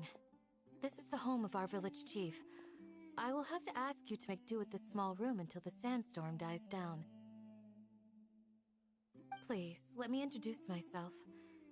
I am Candace, protector of Aru Village. Our savior has come at last! Nice to meet you, Candace. The name's Paimon. There's no need to thank me. It's only right to help each other when the weather gets rough. Wow, she's so gentle and caring, like a nice older sister. Unlike those guys over there. All right. Now that we're all better acquainted, as a guardian charged with the responsibility to protect my fellow villagers from harm, I was observing your conflict from afar, even before the sandstorm started. And now that you have set foot within Aru Village itself, it is all the more my responsibility to make absolutely sure that you pose no threat whatsoever to us. So please, have an honest and sincere conversation with one another, and put your hostile feelings to rest. If anyone dares to start anything again while they are under this roof, I will not hesitate to send them out for some quality time with the creatures of the sandstorm. Oh, on second thought, Paimon may have misjudged Candace's character. And that goes for you too, Miss Dia. Do I make myself clear?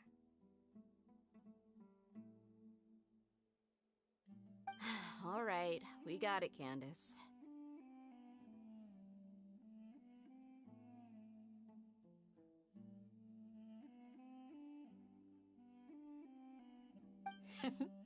That's what I like to hear. So, which of you will begin? I was supposed to be a mediator, but I might have gotten a little too involved just now. Anyway, one of those two should probably start talking.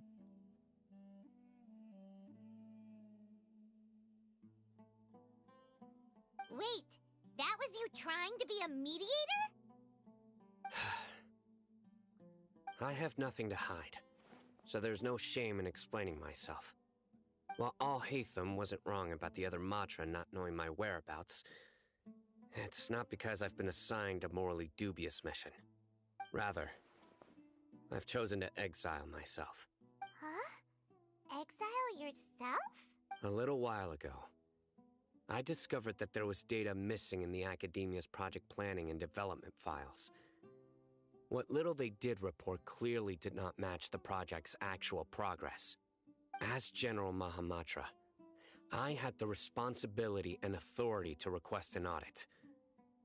However, to my surprise, the person responsible for the erroneous data was none other than Grand Sage Azar himself.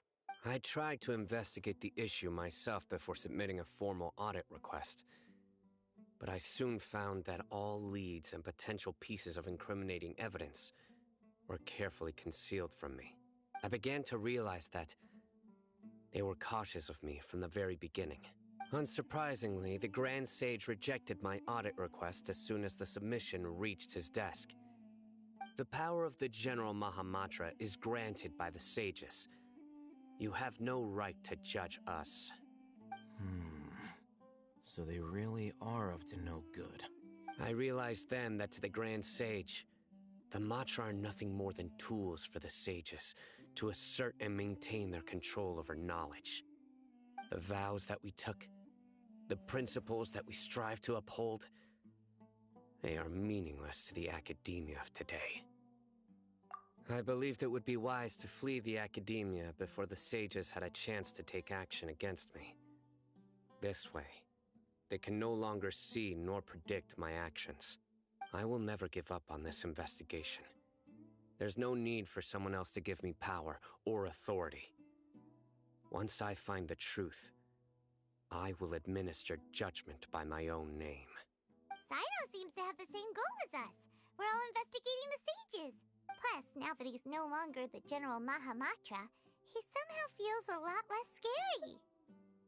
Well, Sino, if that's your story, then why did you see Alhaitham as a target? When I was investigating the matter in the Academia, I overheard a conversation between Alhaitham and a sage. The sages asked you to investigate a blonde-haired traveler. Do you dispute this, Alhaitham? What? Like many parts of the project, this assignment was undocumented. Now throw in your suspicious behavior with the Divine Knowledge Capsule, and I think we deserve an explanation. Yes. I was indeed tasked with investigating the Traveler.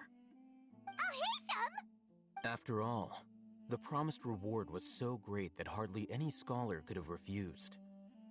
The sage told me, once you've completed this assignment, I can give you a glimpse of divine knowledge. A most enticing offer. Unfortunately, those academics don't know me at all. Their words contained one key piece of information, namely that divine knowledge indeed exists. That gave me all I needed to know. From my perspective, the sages are far from trustworthy. Think about it.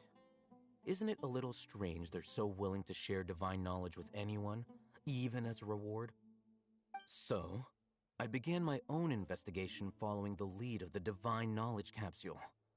In the end, I realized my wisdom in committing to this rather than collaborating with the sages. Had I been less guarded, I probably would have ended up like that Ainul Ahmar mercenary, incapable of remaining sane for long enough to hold a conversation. You mean that the sages originally planned to dispose of you, using one of those capsules that drive people insane? I'd already given up on the assignment by then. I only told the Academia I was waiting in Port Ormos for you to appear so they wouldn't suspect anything. So it came as quite a surprise when I encountered my erstwhile target while investigating the Divine Knowledge Capsule. Criminals do love to talk about coincidences. Even though I ran into the Traveler by chance, I had no intention of providing assistance to the Academia. Also, you should remember, you were the ones who decided to follow me and strike up a conversation after I left that tavern. That's true. Alhaitham helped us out at Caravan Reebot as well. Maybe he's telling the truth. I'm willing to apologize, if that's worth anything to you. I took the Divine Knowledge Capsule behind your back because I judged its existence to be a significant risk. I felt that it would be best for no one to interact with it before it had been properly studied. After all, curiosity often proves to be the most dangerous thing in this land. You should be well aware, Scribe Alhaitham, that curiosity can also lead you to danger and suspicion. Answer me this. Did the sages share any information about their project with you? Have I not made myself clear? You and I are both distrusted by the Academia. Do you really think they would tell me anything? Fine. Although you haven't completely proven your innocence, I won't regard you as an enemy, for now. As you wish. Good. I'm glad to see you two clearing up your misunderstandings. And now you, Dia. I believe it's your turn. Oh, sorry. Whatever the boys were talking about must have been so boring that I spaced out. My situation is pretty straightforward. My employer, Dunyarzad of the Homayani family, is friends with the Traveler and is currently recovering from her illness at home. I had nothing going on, so I decided to return to Aru village for a visit. I was actually looking forward to a pretty exciting time getting back together with everyone here. But then I saw these two random guys in the middle of a pointless argument. It ticked me off, and things went downhill from there. Is that all? Well, I will admit that definitely sounds like your style. In that case, welcome back, Dia. That's more like it. I missed you all so much, Candace.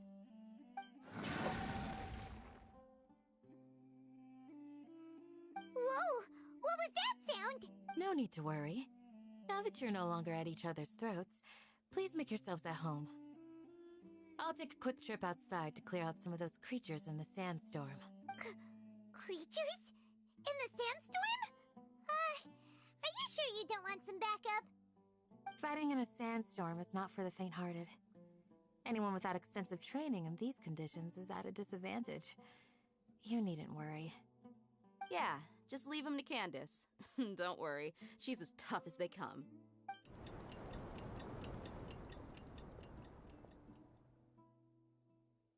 The winds died down. That means the sandstorm's over, right?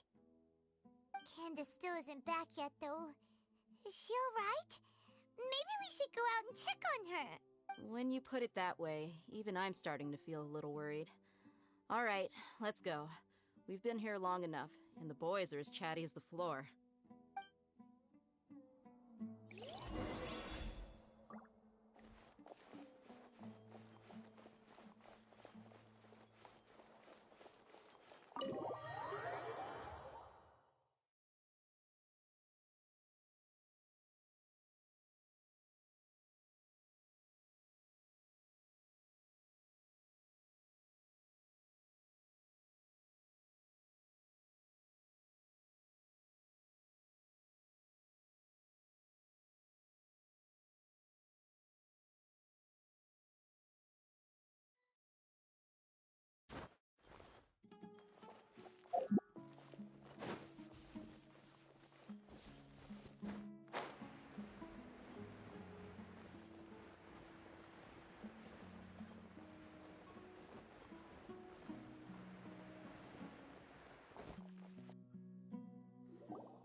creatures the entire time?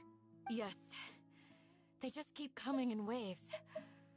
I've lost count of how many I've defeated. Before I realized it, even the same. Here comes another wave! Leave this round to us. I got interrupted earlier, but now I have something to take my anger out on. It's been quite a while since I've seen the Flame Mane in action. I'll leave these to you then. I'll be sure to put on a good show. Let's go!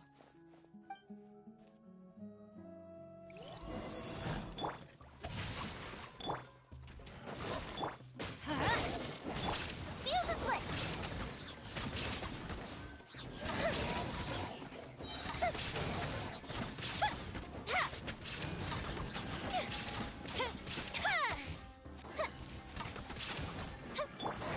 Time to act. No, my sword! Illusion shattered! Let's light it up! Time for a light show! Here comes another wave! When are they ever gonna let up? Witness the power! Shine down! Now you shall perish! Fire hazard!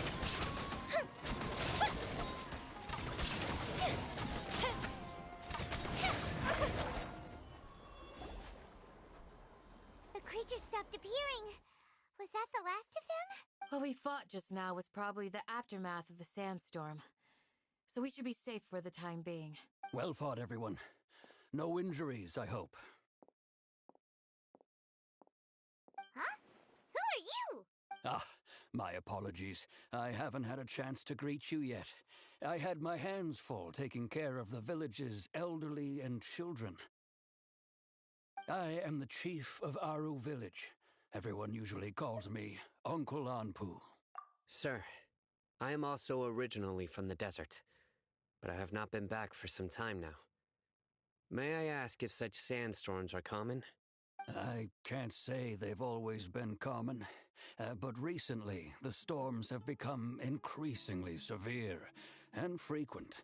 Besides sandstorms, we also occasionally get earthquakes. According to an investigator who stayed in the village a while ago, these unusual natural phenomena are related to the withering of Irminsul. Another effect of Irminsul's withering. So, Irminsul's withering causes withering zones in the forest, and sandstorms and earthquakes here in the desert? Everything in the natural world is inextricably connected to Irminsul. These regional symptoms can indeed be a reflection of Irminsul's present state. Everyone in Aru Village needs to take good care of themselves. Speaking of which, why haven't I seen a single village keeper since I got here? Village keeper? Who are they? Does your curiosity know no bounds? Village Keeper is how Aru Village refers to mad scholars exiled here by the Academia. Most of them are scholars who lost their sanity after a period of training in the Avidia Forest. The Academia believes that their crazed mutterings may have a negative effect on the psyches of other scholars. So, they're forcibly exiled to the desert. Alas, that's exactly what we've been trying to investigate. One by one, the village keepers have been mysteriously disappearing without a trace. But no one in the village has ever seen them leave. If you're planning to stay around the village for the next few days, I'd appreciate it if you could keep an eye out for them. I've had encounters with those people in the past. I'll see what I can do to help. The Matra are the ones responsible for their exile.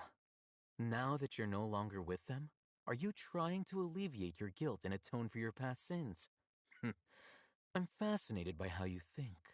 Mock me if you will, but if you are guilty, I will eliminate you.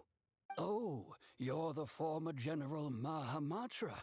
You must be an expert in these kinds of investigations. Is it because you're reminded of Hypatia? Oh, these poor scholars. First they lose their sanity, now this! But, is it really a good idea to tag along with Cyno? You seem like you really don't trust him. I'll be grateful for the assistance. No doubt you will do a better job than some of my former subordinates. Let's start by finding a spot to share what we know so far.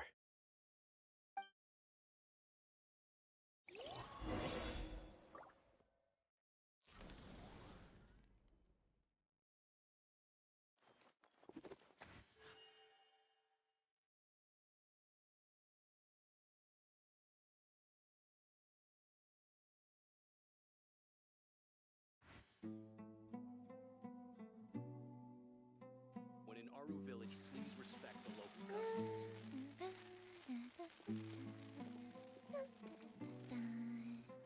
Oh? Oh.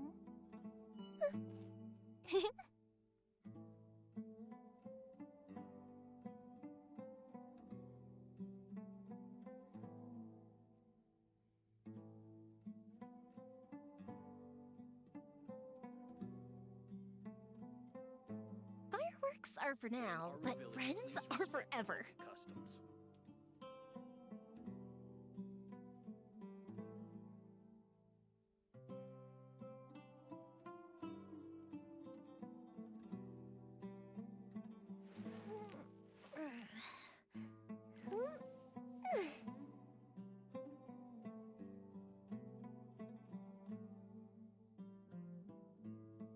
When in Aru Village, please respect the local customs.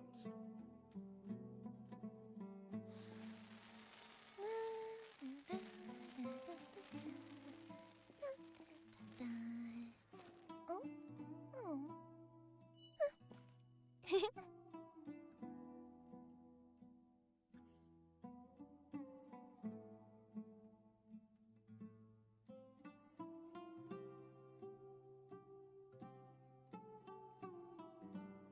When in Aru Village, please respect the local customs.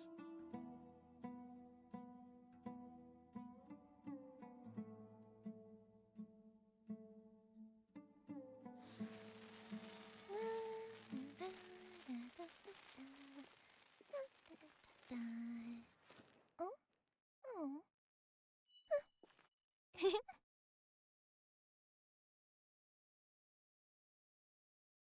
When in Aru Village, please respect the local customs.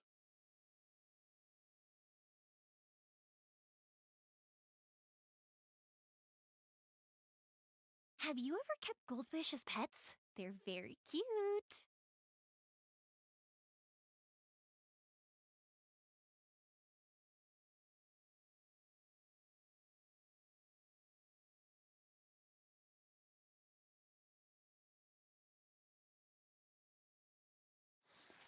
When in Aru Village, please respect the local customs. Oh? Oh.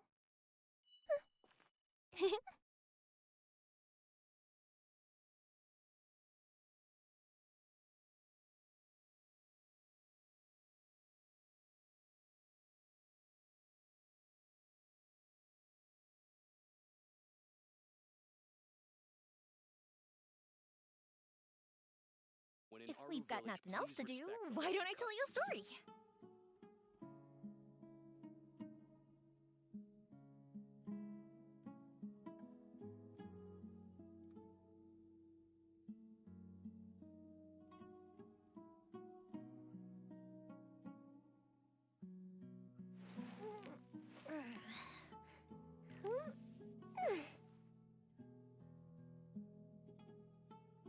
When in Aru Village, please respect the local customs.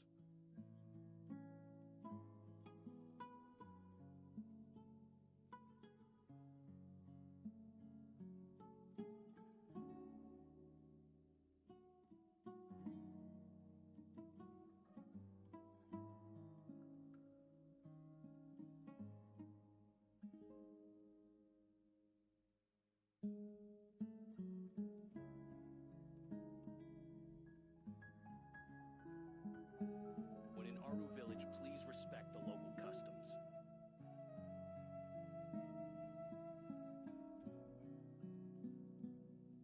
Have you ever kept goldfish as pets? They're very cute.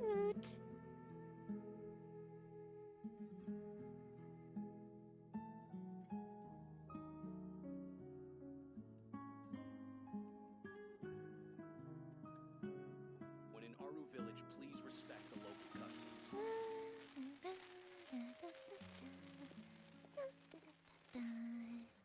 Oh? Oh.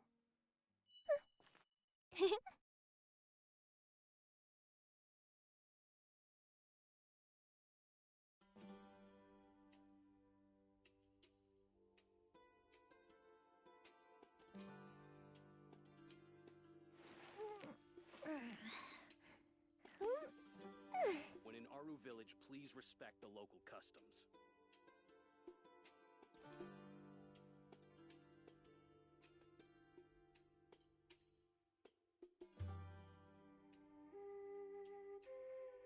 Fireworks are for now, but friends are forever.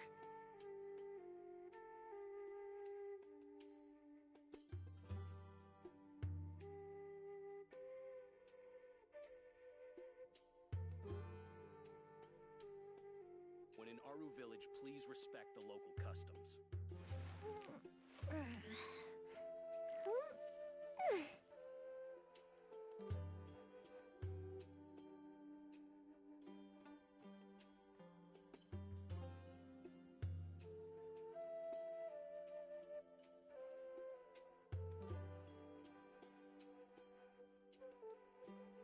When in Aru Village, please respect the local customs.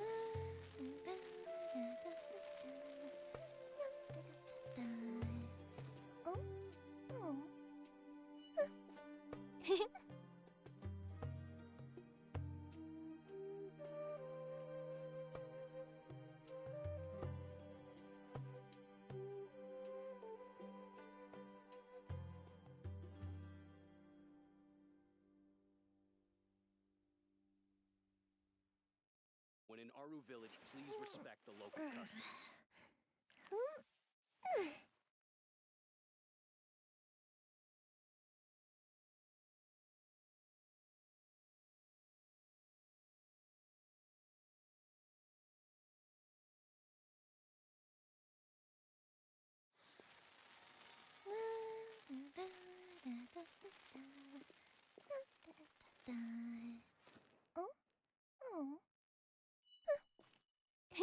When in Aru Village, please respect the local customs.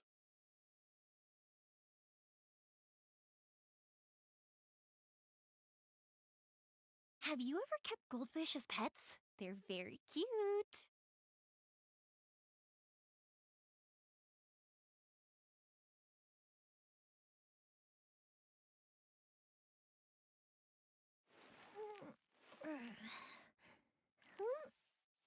When in Aru Village, please respect the local customs.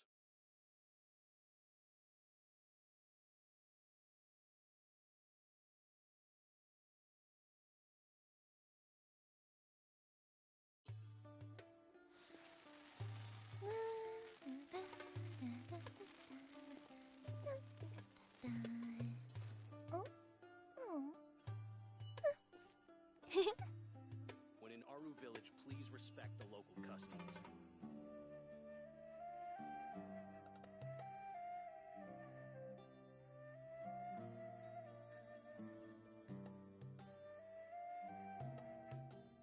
If we've got nothing else to do, why don't I tell you a story?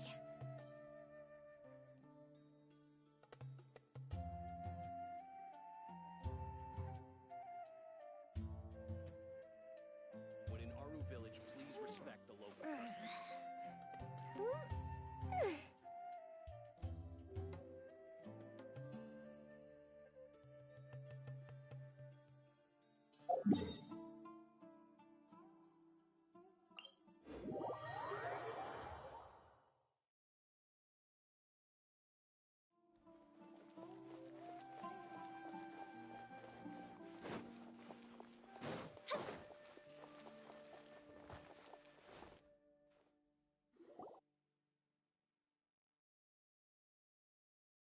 Although I've sent myself into exile, I'm still doing essentially the same things as before.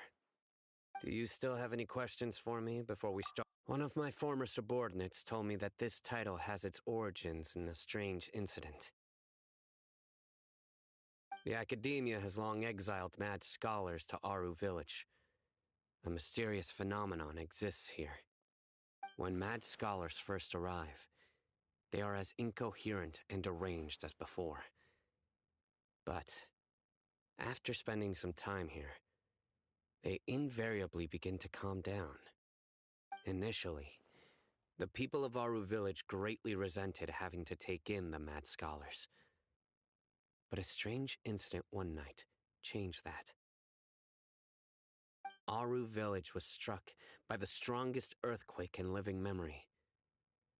Seeing buildings on the verge of collapse all around him, the then chief of the village was preparing to take everyone to safety.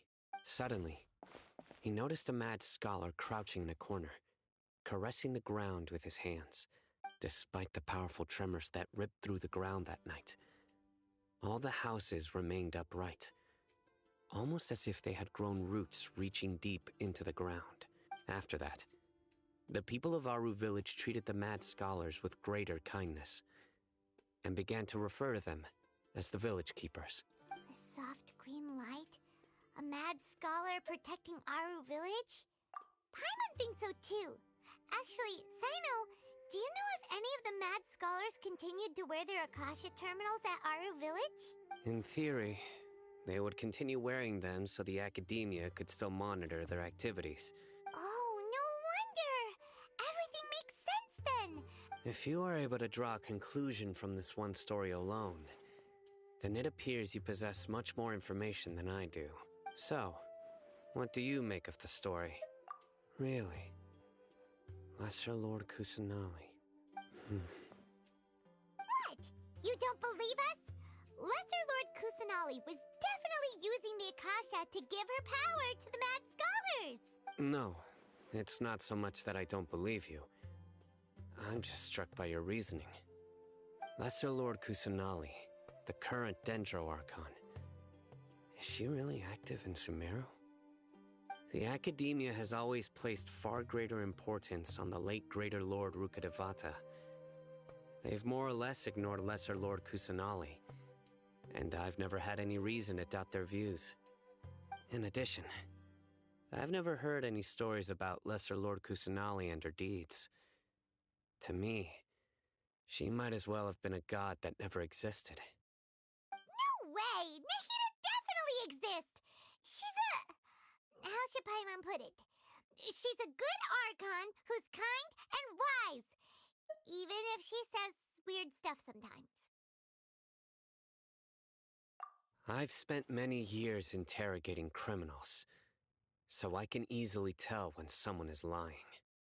Good! Then you should know that we're telling the truth! That look in your eyes. I've never seen that from a liar. You two really must have met Lesser Lord Kusanali. How can this be? To think, our Archon has been amongst us this entire time. Alright, now it's our turn to put our skills to good use for this investigation.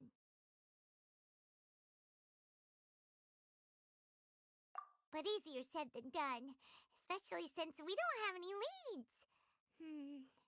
Maybe we can start by knocking on some doors. Excuse me, are you here to help me find my grandpa? Huh? Who are you? By the sounds of it, a resident of this village. My name is Isak. You'll help me find my grandpa, right? Is your grandpa a mad scholar? Hey, don't say that. Grandpa is just Grandpa. Why do you have to call him that? It's not like he's a bad person or anything. The person you're referring to is not a local, yet you are. Why do you call him Grandpa? Grandpa is just Grandpa. He's my family. I heard everything you said to the village chief. Please, you gotta take me with you. Ah, so you're the one who was eavesdropping on us around the village chief's house. I was planning to go out and take care of whoever it was, but I had a vague feeling that they didn't harbor any ill intent. Whoa. Hatham wasn't kidding about Matra having sharp senses. Sino, he's just a kid. Sorry. I was only listening in because I wanted to know where Grandpa went. Honest. All right. But first, let's confirm the facts with Candace.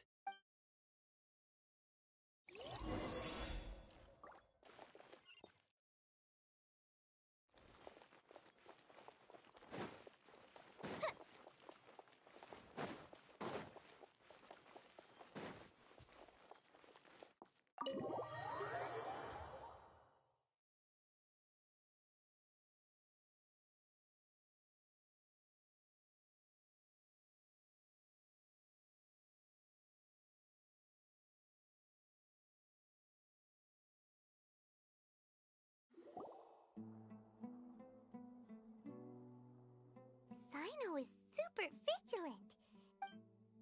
Ah, you're back already. We just wanted to confirm something with you.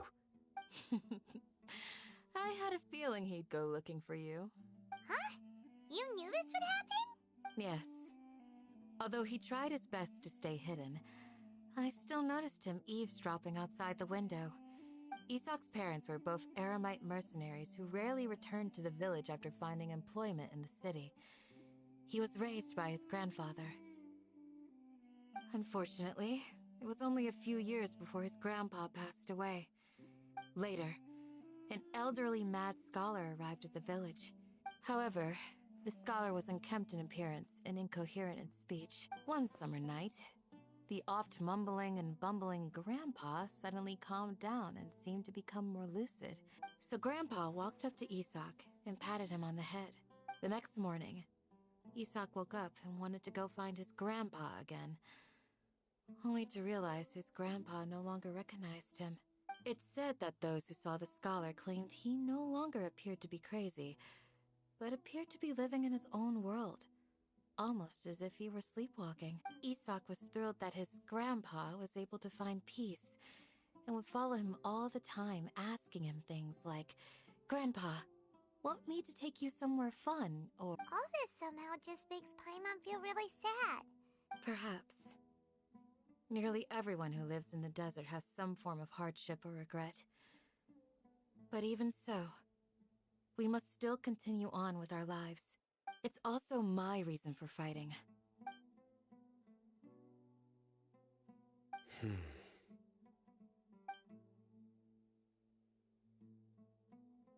Maybe the people have always had a considerate god watching over them. Huh?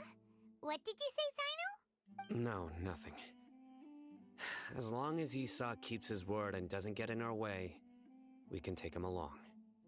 Perhaps you are more compassionate than I gave you credit for. Please accept my thanks on Isak's behalf, Cyno.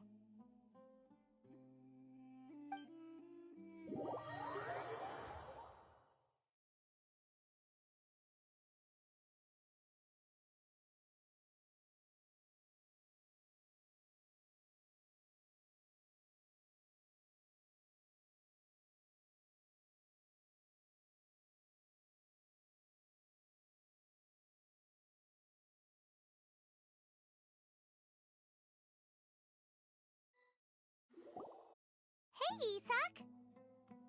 Oh, it's you guys! We've cleared everything up.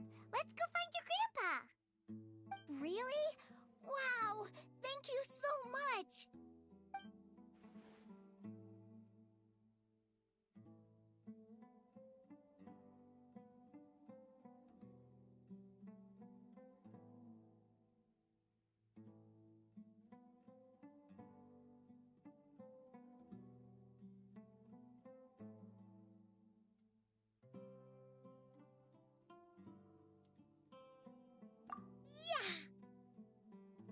All right.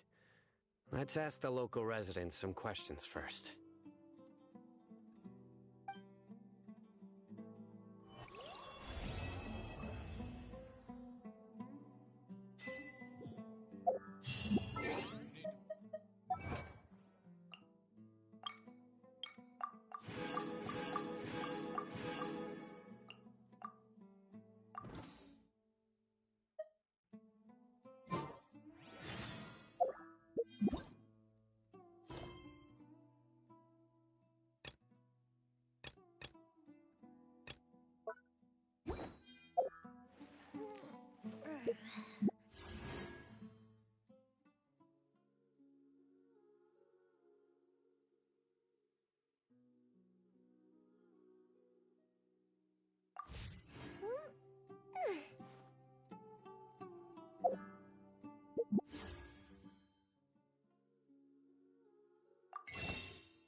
Oh?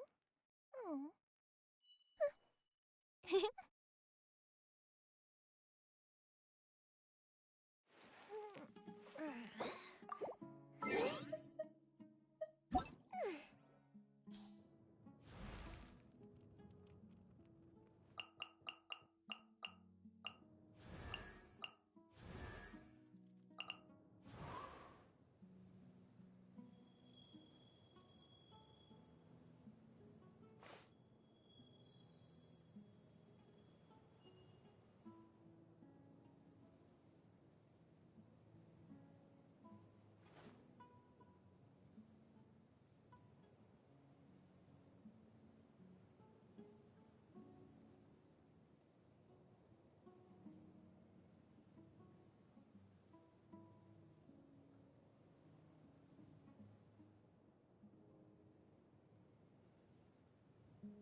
Fireworks are for now, but friends are forever.